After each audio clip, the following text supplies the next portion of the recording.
एक बार की बात है, एक रंग बिरंगे मजेदार जंगल में दो प्यारे बंदर रहते थे, बब्बू और गब्बू। दोनों बहुत अच्छे दोस्त थे, लेकिन स्वभाव में बिल्कुल उलट। बब्बू शांत, समझदार और मेहनती था, जबकि गब्बू बहुत नटखट, आलसी और शरारती था। दोनों हर दिन पेड़ों पर कूदते फांदते खेलते, इधर उधर घूमते और खूब मस्ती करते। जंगल में जल्द ही बारिश का मौसम आने वाला था। बारिश के समय फल ढूंढना बहुत मुश्किल हो जाता था, इसलिए सारे जानवर सर्दी के दिनों के लिए खाना जमा करने में लग गए।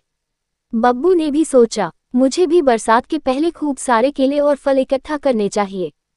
पर गब्बू बोला, अरे छोड़ो ना, अभी तो बहुत सारे फल मिल रहे हैं, बाद में सोचेंगे, अभी तो मस्ती करो। बब्बू ने समझाया, गब्बू, आज मेहनत करोगे तो कल आराम करोगे। लेकिन गब्बू ने हंसते हुए कहा, तू तो बहुत समझदार बनता है, मैं तो अभी खेलूंगा। और वह वहां से उछलता कूदता चला गया।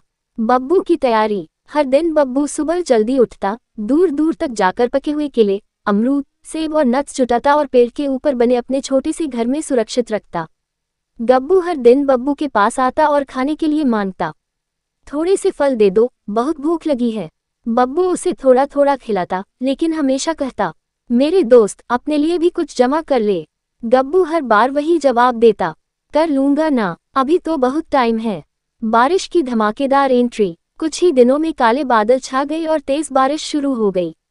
बिजली चमकी, हवा तेज चली और जंगल में हर जगह पानी ही पानी भर गया।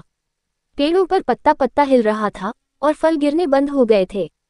अब गब्बू को बहुत भूख लगी, लेकिन बारिश इतनी तेज थी कि वह बाहर खाना ढूंढने भी नहीं जा सकता था। उसने बब्बू के घर का दरवाजा खटखटाया, बब्बू, दरवाजा खोलो, मुझे बहुत भूख लगी है। बब्बू ने दरवाजा खोला और उसे अंदर बुलाया। गब्बू ने शर्म से सिर झुका लिया, मुझे माफ कर दो दोस्त, मैंने मेहनत नहीं की, अब मेरे पास खाने को कुछ नहीं। बब्बू मुस्कुराकर बोला, कोई बात नहीं, दोस्ती का मतलब ही है मुश्किल समय में साथ देना।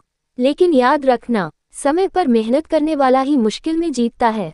कहानी का मोड़। बरसात के पूरे मौसम में दोनों साथ बैठे, बातें करते रहे, खेलते रहे और बब्बू गब्बू को थोड़ा थोड़ा खाना देता रहा। लेकिन गब्बू ने मन में दृढ़ निश्चय कर लिया कि अगली बार वह भी मेहनत करेगा। जैसे ही बारिश खत्म हुई, पेड़ों पर फिर से फल उगने लगे। गब्बू सबसे पहले पेड़ पर चढ़ा और मेहनत से फल इकट्ठा करने लगा। बब्बू ने हंसते हुए कहा, वाह गब्बू, अब तुम सच में समझदार बन गए।